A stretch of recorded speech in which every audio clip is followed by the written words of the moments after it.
তৈরি করে দেখাবো চিংড়ি শুটকি দিয়ে বেগুনের লোভনীয় ভর্তা। চুন এবং দুটো বেগুন আর একটি বড় সাইজের পেঁয়াজ কুচিয়ে নিয়েছি, এগুলোকে তেলে ভেজে নিয়েছি। আর যে চিংড়ি শুটকির কথা বলছি, এই যে কৌটাতে চিংড়ি শুটকি ভাজাটা পাওয়া যায় কিনতে।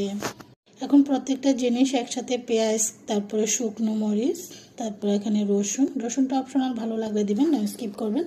এখন এগুলোকে আমি চিংড়ি শুটকিটা দিয়ে, এখানে প্রায় 3 টেবিল চামচ চিংড়ি শুটকি দিয়ে তারপর এগুলোকে ভালো করে মাখিয়ে নিচ্ছি। চিংড়ি শুটকিটা একেবারে মুচমুচে, তারপর বেগুনগুলো নিয়ে ভালো করে এগুলোর সাথে মেখে নিচ্ছি। এই ভর্তাটা খেতে অনেক বেশি ভালো লাগে। আপনারাও চাইলে লোভনীয় ভর্তাটা উপভোগ করতে পারেন গরম গরম ভাতের সাথে। আপনারা চাইলে, আমরা বাজার থেকে যে চিংড়ি শুটকিগুলো আনি, এগুলো বাসায় কিন্তু তেলে ভেজে করতে পারেন। আমি তো কৌটাতে ভেজে ভাজা পেয়েছি, বাজারে কিনতে পেলে আপনারা আনতে পারেন। যেহেতু এটা আমার বাহির থেকে আনা হয়েছে, সেই জন্য ভর্তাটা হয়েছে। এখন সার্ভ করে নেব।